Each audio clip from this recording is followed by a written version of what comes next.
How's it going, everybody? Right now we're going to be doing a emergency breakaway battery replacement on a Towmaster trailer. The inspection that I performed probably about a month ago failed because the wheel bearings were loose and the emergency breakaway system did not work. I tested the battery and it was dead. So the company I'm working for got around to getting some batteries, so now we're gonna start replacing some, and today is, I don't know, probably the second or third one we're gonna do. So I figured I'd show you what happens when the battery doesn't have a charge, and then I'll film another quick video, try to merge them together about what happens when you put a fresh battery in. So the way the breakaway system works is you got this little switch here mounted on the tongue of the trailer, and you've got a cable that's attached to some sort of hook or not. Some people just leave the loop, and this end of the cable is supposed to be attached to the tow vehicle, so that if the tow vehicle breaks away from the trailer or vice versa, the cable snatches the key out of this switch, which closes two contacts inside here, connecting these two wires and putting 12 volts from that battery directly back to all four magnets on the brakes, locking the brakes up, which at highway speed with a load on probably wouldn't lock the brakes up, but it would slow the trailer down to more of a controlled stop than if it had no brakes at all and was just dragging, or plowing I should say, on the tongue jack into whatever was oncoming. So I'm gonna prop the phone up here, and I'll pull the key and move ahead a little bit so you can see what happens when there is no 12 volts, and then we'll shoot another video when there is 12 volts.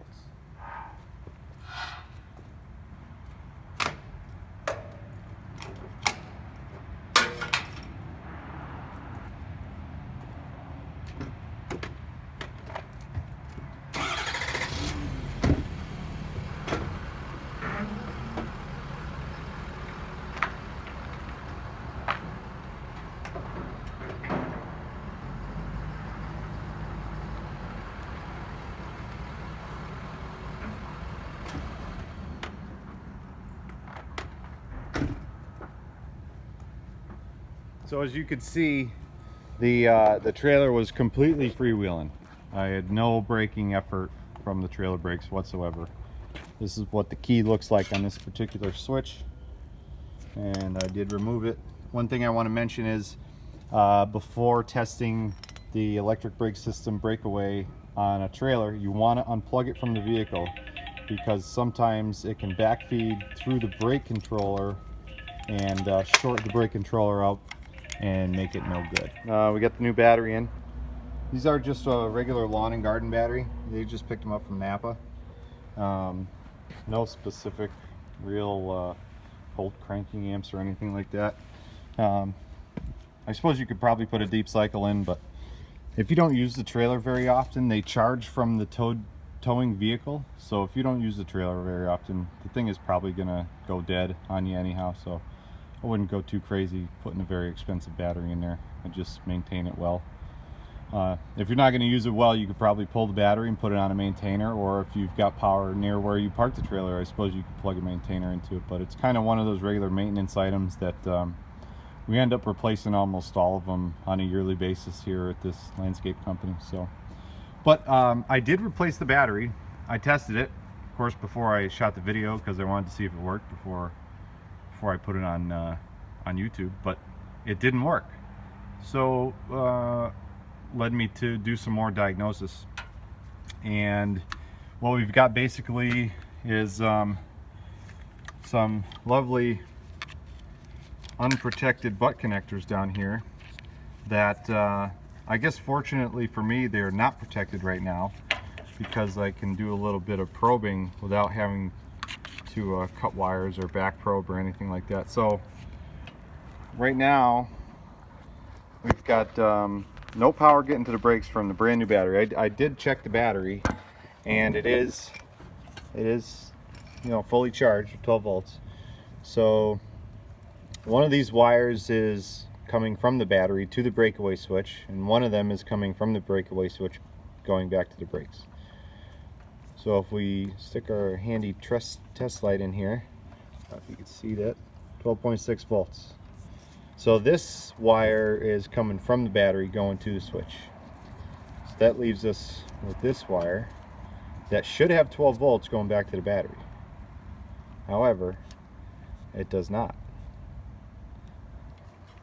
No lights, no gauge, no nothing. So I could stick my test light inside the breakaway switch, in between the contacts that are in there,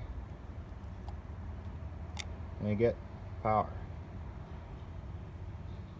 So one of two things is happening here. I did happen to see that there's a nice little cut coming out of this breakaway switch right here. So if I stick my test light probe, see if I can get the phone to stay right there,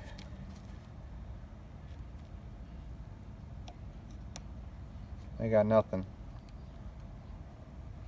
No power. So I'm thinking that the contacts inside the breakaway are corroded or something, not making contact because the spring is weak or whatever. Really all it is in there is like a set of points. If you're familiar with the old points ignition, two little contacts on a spring that opens and closes. The key gets pushed in and separates the contacts like that, and when you pull the key out, they spring closed and make the connection. So I don't think there's any contact happening inside that switch. I'm going to dive into that, and hopefully the next video will be the last on this one. Okay, so I found the problem with the breakaway switch, and I'm going to try and get a little light out shining in there so you can see the spring is sprung inside that switch. And the way I found out was I disconnected it. Luckily it had a plug going to the trailer harness. I stuck my test light in the male end of that plug, and I stuck a little file inside the switch, and when I made the contact, my test light turned on. I pulled the file out, the test light turned off. So you could just barely see there's a gap in between those two contacts. And I'm not one to take this switch apart, try to bend the spring a little bit and jam the key back in there so when it pulls back out it probably doesn't work again, or it works this one time and won't work in an emergency situation. So I just looked on the guy's shelf, he doesn't have any here. Unfortunately I do not have one in my truck, so we're going to get a new breakaway switch and install it next week. Meanwhile, I'm going to go ahead and adjust the wheel bearings, and this one should be good to go after this breakaway switch gets installed next week. So thanks for watching, and I'll post a follow-up video once it's all said and done.